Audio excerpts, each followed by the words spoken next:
Hey, my name's Andy, and I'm out here on my property, and I've done a video on my John Deere 3025, and I figured I might do one on my TAFE 35DI. Some people don't know about these tractors. Some people are scared to get them because they've heard that you can't get parts and pieces to them, which is absolutely not true. Um, I'll tell you a little bit about this one. I got it at auction for about $1,300. Had a stuck clutch on it.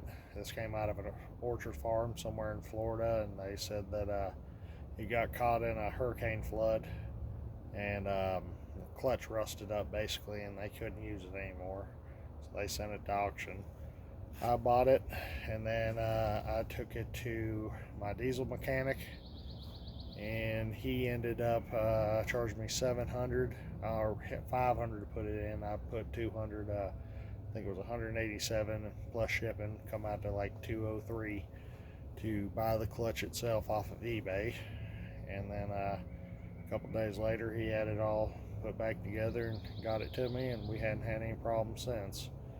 The only problem I've had is I've had a tree out here on my property fall right across it, and I'll show you that here in a second where the tree hit. But all the parts to this thing you can find at Napa.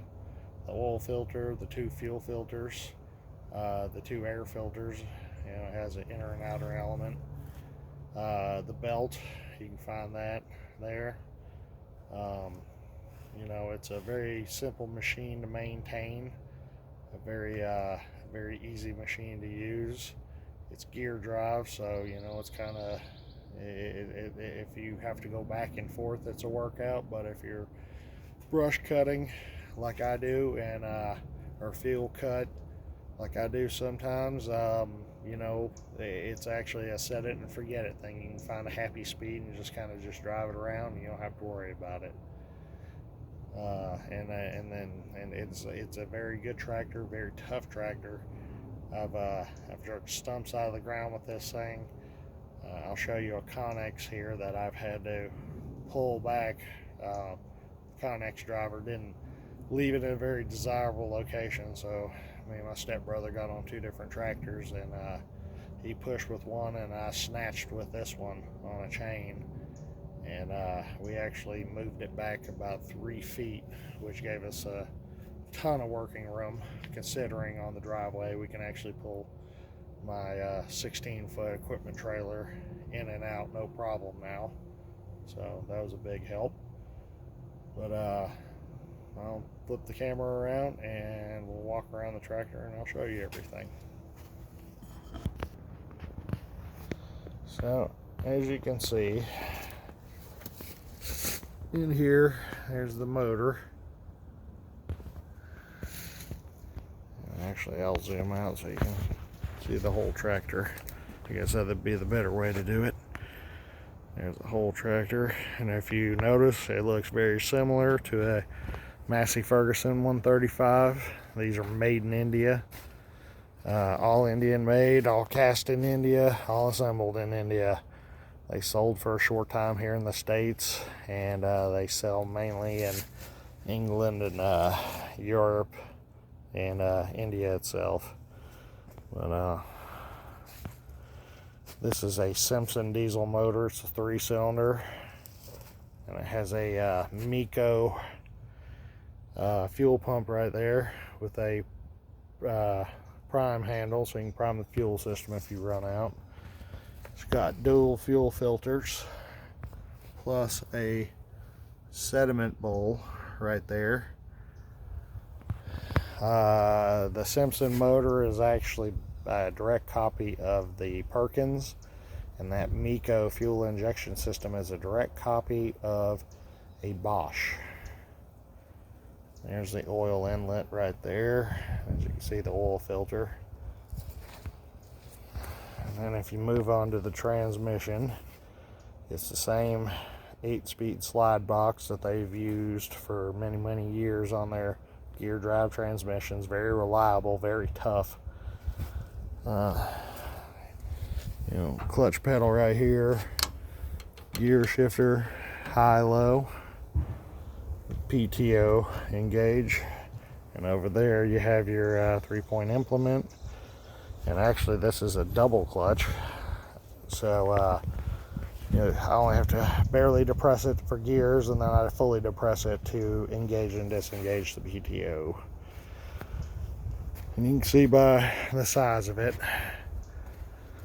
that I mean, it's a full-size tractor, or as far as a utility tractor goes. It's got a roll bar. It also has a pin hitch that's detachable if needed. It's got sway bar linkage on each side to control sway. Where's your top link adjustment? See, I'm running a box. I'm in not a box blade, a root rake right now. Toolbox is a piece of junk. It's already rusted through, and I just keep stuff that's, if it's designed to get wet, it can stay in there. I got some tools in this, just a ammo can from Harbor Freight. Yep. When you get to this side, you can see you got your power steering pump right here, alternator shield, and then you have your linkage right there, and steering rod, and that's your power steering right there. Your air filter canister with your top dust collector. Key ignition. Over here you got your blinker and your headlights right here. That is your oil pressure. That is your RPMs. A bunch of lights right there. Don't know if they work or not. Fuel's right here. The voltage is right here, and the white one I've replaced is temperature. This is your 3-point. It's got draft control. I've put a work light on here. All the lights still work by some miracle. Under here is your battery compartment, fuel tank, and a radiator fill. And then I put some front weights on the front with this bar was already on there. Adds about 220 pounds or so. And then under here, if you can see that hook, that's a front tow hook I use. And there's a chain on the ground here. There's chain on the ground right here. Goes up to there, and it goes up to there. And I hooked that tow hook right there, and I would put it in low and hit reverse, and you can see where I dug some tracks right here to move that thing. And we moved it with that John Deere right there, probably about 3 or 4 feet back, to open up this driveway between that pine tree behind the John Deere and the corner here, which makes a world of difference trying to get a trailer in and out. And it's got a 540 PTO on there, standard 6-point PTO. And then I'll show you where the tree hit. It fell right here where this dent and paint's busted right there. And if you look at the steering wheel, you can see the crookedness. And I'll show you right here. You can see where it's all tore up right in there, because this thing got knocked all wobbly and it cracked the plastic right there. And I bent it the best I could. It also caught this gear shift right here, and I had to bend that back, which that wasn't a big deal. Stuck it in the top, the upper gear, and just kind of shoved on it. But it cranks up every time. I don't have any blow by. I don't have liquid in the oil. Like all diesels, it does burn a little oil over time. but nothing to worry about. I changed the oil probably 2 years ago on this thing, and I'm probably about a half quart low, and I'll probably run it. I'll probably run this thing probably once a weekend. Usually after I work with my John Deere, I'll take this and I'll run around and do some cleanup, you know, once I've knocked trees down or cut them down or whatever. The branches and stuff, I try to put the root rake on here, and then I just clean it up, and I push it into where it is, that brush pile that's way back there behind those logs. Yep. So it gets run once a weekend, starts right up, runs fine.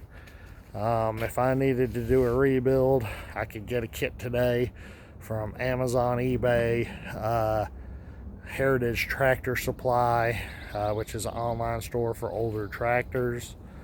I could also get a dual remote or single remote for the rear if I needed implements back there that required it, you know. I'm trying to think what else. The clutch, got it online, and you know, I use a Massey Ferguson book for service. I had a 25 like this and it needed some repair, so I bought a book at Tractor Supply, and step by step it fixed the problem with my hydraulic, and I replaced the seal, and I put a piece of steel that's designed to be on one side. I put it on the other side where it's actually intended to go, instead of where the mechanic I guess who had done some service before had put it. And once I did those two things, I had fully operational hydraulics. And that tractor I only paid about $2,500 for. And it came with the bush hog. So, you know, in both cases, I don't feel like I've got a bad deal. I sold the other one at auction, got about $1,800 for it. Used it about 2 years. So, they're good tractors. Don't be afraid of them. If I came across another one and needed one, I would definitely buy it. Just check for basic things. Check for blow-by. Check for fluids in the oil. You know, there's stuff that you can do as an individual looking for a tractor. You know, jump in the seat, lift the 3-point, you know, shift the gears, high, low, forward, reverse. You know, steer it left, steer it right, drive it in circles. You know, if something's going to break, you want it to break while you're test driving it, not after you buy it and you get it home. So I hope this helps. Hit like and subscribe. Thank you for watching.